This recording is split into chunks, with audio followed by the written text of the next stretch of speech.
ఉత్తరప్రదేశ్లోని అయోధ్య రామాలయ ట్రస్టుకు బెదిరింపు మెయిల్ వచ్చింది. అయోధ్య రామాలయ ట్రస్టుకు ఈ మెయిల్ ద్వారా బెదిరింపులు వచ్చినట్లు పోలీసులు తెలియజేశారు.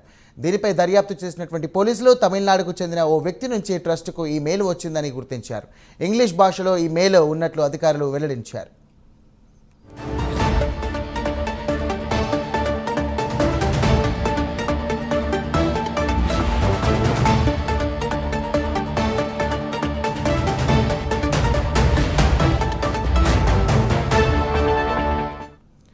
రైట్, బ్రేకింగ్ చూస్తున్నాం. అయోధ్య రామాలయ ట్రస్టుకు బెదిరింపు మెయిల్ వచ్చింది. ఇక అయోధ్య రామాలయ ట్రస్టుకు మెయిల్ ద్వారా బెదిరింపులు వచ్చినట్లు పోలీసులు తెలియజేశారు. దీనికి సంబంధించి కూడా తమిళనాడుకు చెందినటువంటి ఓ వ్యక్తి నుండి ఈ మెయిల్ వచ్చినట్లు పోలీసులు గుర్తించారు. ఆల్రెడీ దీనికి సంబంధించినటువంటి మరిన్ని డీటెయిల్స్ మా నేషనల్ బ్యూరో చీఫ్ కళా అందిస్తారు. కళా, చెప్పండి. సాయిరాం, దాదాపు అయోధ్య రామాలయ మందిర్కి మెయిల్ ద్వారా బాంబు బెదిరింపు రావడం అన్నది ఇక్కడ ఒక బ్రేకింగ్ న్యూస్ అని చెప్పవచ్చు. ముఖ్యంగా ఇది నిన్న ఆదివారం రాత్రి జరిగినటువంటి మెయిల్ సంఘటనతో ఒక్కసారి ట్రస్ట్ కు, అంటే ఈ మెయిల్ ఏదైతే మనకు రామాలయ ట్రస్ట్ కు ఉన్నటువంటి ఏదైతే మెయిల్ ఐడి ఉందో దానికి బెదిరింపు మెయిల్ రావడం జరిగింది. దీనికి సంబంధించినటువంటి సమాచారం వెంటనే పోలీసులకు ఇవ్వడం జరిగింది.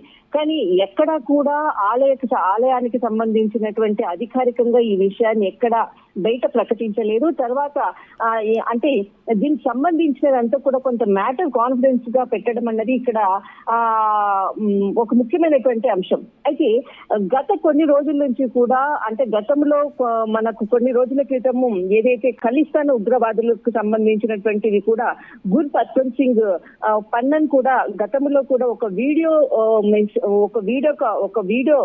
రిలీజ్ చేయడం జరిగింది.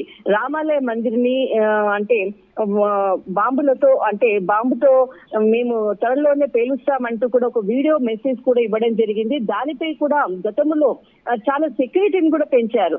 అయితే నిన్ననే దీనికి సంబంధించినటువంటిది ఏదైతే టెంపుల్ కి సంబంధించినటువంటి కొన్ని గోపురాలను దాదాపు 4 కిలోమీటర్ల మేరకు కూడా ప్రహరీ గోడ, తర్వాత 6 మందిరాలు లోపల ఏదైతే అయోధ్య రామ మందిరానికి సంబంధించినటువంటి 6 మందిరాలకు గోపురాలకు అంటే దీనికి సంబంధించినటువంటి శిఖరాలను మొత్తం పని కూడా పూర్తవుతుంది. ఇంకా ఒక 15 రోజులు ఇది మొత్తం పని పూర్తవుతుందంటే నిన్ననే ఆలయ ట్రస్ట్ బోర్డు కూడా ఒక వీడియోని కూడా రిలీజ్ చేయడం జరిగింది. అయితే నిన్న రాత్రి ఈ సంఘటన, అంటే ఏదైతే మెయిల్ ద్వారా బాంబ్ బెదిరింపు రావడం అన్నది ఇక్కడ చాలా కీలకము. బట్ ఇక్కడ ఆలయానికి సంబంధించినటువంటి అధికారులు కానీ, తర్వాత టెంపుల్ కి సంబంధించినటువంటి పోలీసులు ఎక్కడా కూడా దీనికి సంబంధించినటువంటి బయట ఇప్పటి వరకు కూడా ఎక్కడా దీనికి సంబంధించినటువంటి ఇన్ఫర్మేషన్ ఇవ్వట్లేదు.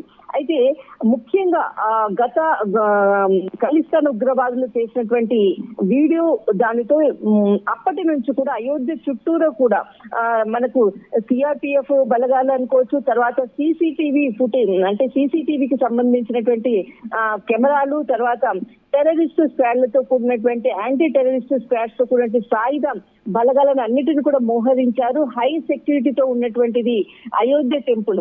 ఈ రోజు అంటే ఎప్పుడైతే ఖలిస్తాన్ ఉగ్రవాదుల నుంచి వీడియో మెసేజ్ రావడంతో అప్పటి నుంచి కూడా హై సెక్యూరిటీని పెంచారు. నిన్న రాత్రి మరొకసారి ఈ విధమైనటువంటి మెయిల్ రావడం అన్నది, అంటే ఇది ఒక తమిళనాడు నుంచి వచ్చింది. ఈ మెయిల్ అంతా కూడా ఒక ఇంగ్లీష్ లో ఉన్నది. అంతే, ఇంత సమాచారం మాత్రమే ఇచ్చారు. కానీ దీనికి సంబంధించినటువంటి ఇంకా సమాచారం కూడా ఇక్కడ పోలీసులు కూడా ఎక్కడ కూడా బయటికి వెల్లడించలేదు. కానీ మొత్తం మీద మాత్రము రామాలయ మందిరానికి మాత్రము బాంబు బెదిరింపు మెయిల్ రావడం అన్నది ఇక్కడ చాలా కీలకమైనది. ఒకవైపు పనులు జరుగుతూ ఉన్నాయి, మరొక వైపు ఈ విధంగా బెదిరింపు రావడం అన్నది కూడా మరొకసారి కూడా సెక్యూరిటీని పెంచారు. ఆల్రెడీ సెక్యూరిటీ పెంచి ఉన్నారు. మరొకసారి కూడా మరింత కట్టుదిట్టమైనటువంటి భద్రతా వ్యవస్థను పెంచుతామంటూ కూడా కొంతమంది పోలీసుల నుంచి అందుతున్నటువంటి సమాచారం. సాయిరాం.